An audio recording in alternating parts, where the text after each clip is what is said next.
What's going on, everybody? LK here, and today this one is for the new Xbox homies, PC Game Pass homies who now are also going to be helping on Guilty Gear Strive. So I wanted to do a quick tips video, just some things that you could do to help you get started in the game. So one unique thing about Guilty Gear Strive compared to some other games is that unless someone is really trying to beat you down, and they would have to like make a new account to do this, everyone who's new to the game who wants to play random people, not like essentially play with their friends in like a park or a player lobby, can play in the tower. It's not like a traditional rank system, but the way the floors work makes it so that people who've been playing the game since launch, sweats like me for example, we can't really get down there and play y'all until you catch up. So hopefully these tips help with you improving quickly. So my first tip is always to try to master your combos and sequences as early as you can.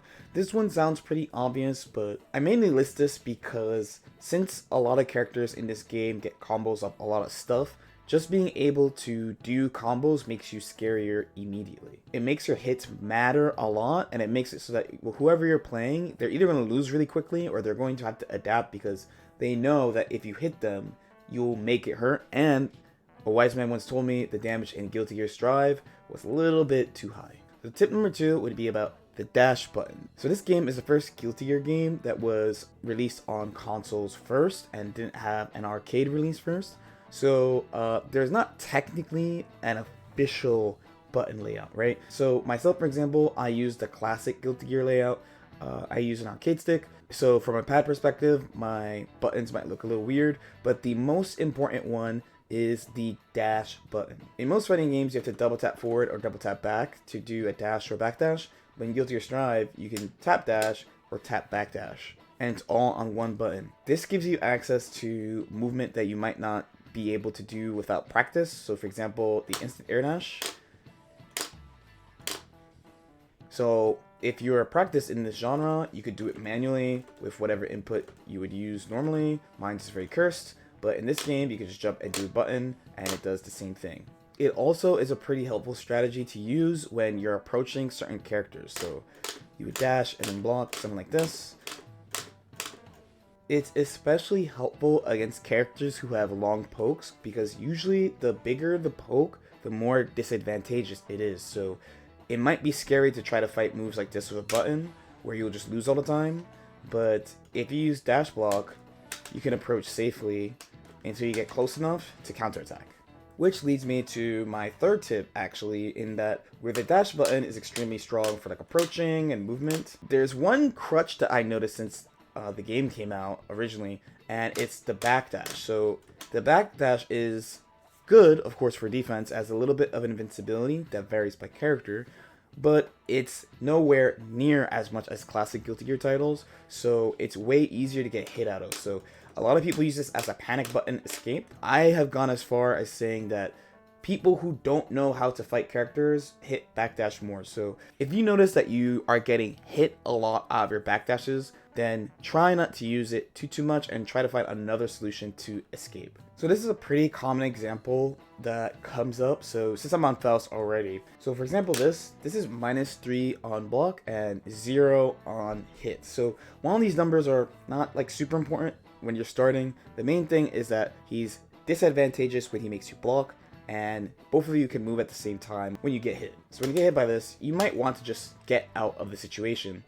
And it's a lot easier now because it's just on a button and back. But many Faust players use structures like this, where they just assume you're going to backdash and then just try to run up on you and catch you with a combo. When the game came out, it wasn't that big of a deal to get hit by something like this, but now, since he has much better conversion ability than before, he's really going to make you feel it. So just be careful with those backdashes. For my fourth tip, cleaning up your inputs. This is one I tell people to do a lot, and what I mean is you really want to try to get to the point where you're comfortable and you don't mash out your inputs. I even see some competitive players make this mistake every now and then. So there's certain moves that are really fast, so it's hard to do. So for example, I'm playing Baiken right now, and her jab is just extremely fast. Essentially, the way I put it is that it's instant. Every now and then I might not do it correctly and I'll get something like this. So on really fast moves, I don't really blame people for messing up. but for moves that aren't that quick, for example, so bike against 5k is really good for going over lows and then like situationally anti-airing and pokes against some characters, right? So normally you'd want to do something like this or something like this.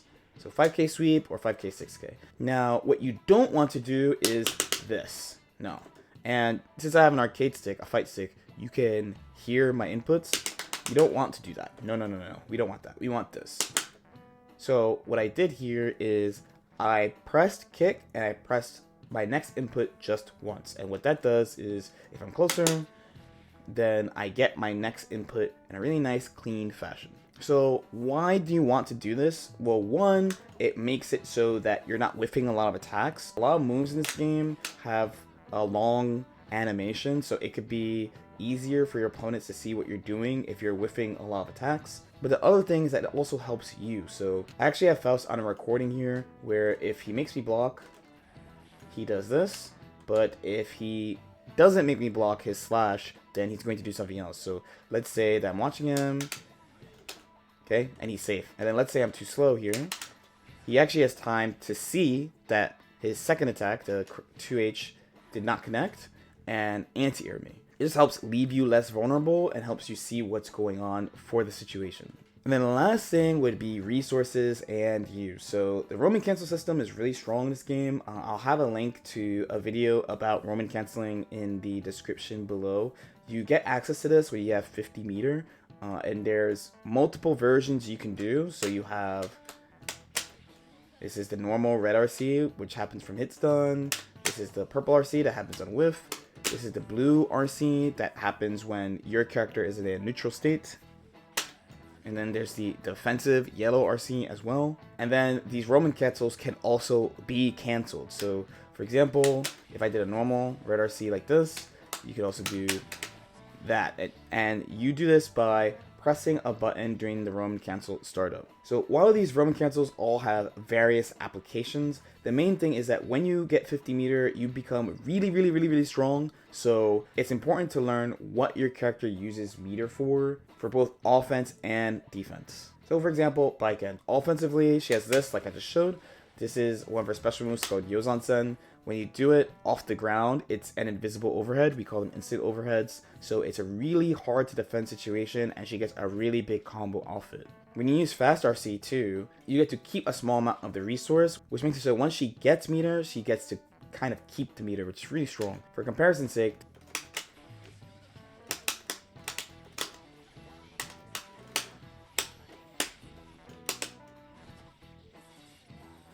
okay, so you notice that I kind of just stayed around 50 meter there, where if I use the fast RC,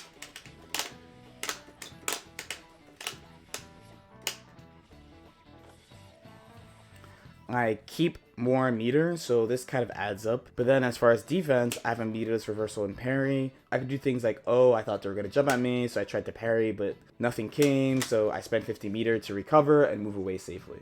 If you're having problems doing the drifting roaming cancel, I suggest using the dash button. When I started playing the game, I was doing manual inputs for everything because that's just what I'm used to, but the dash button just makes this way easier. But yeah, hopefully that helps. As usual, if you guys have any questions or comments, feel free to leave them in the comment section below.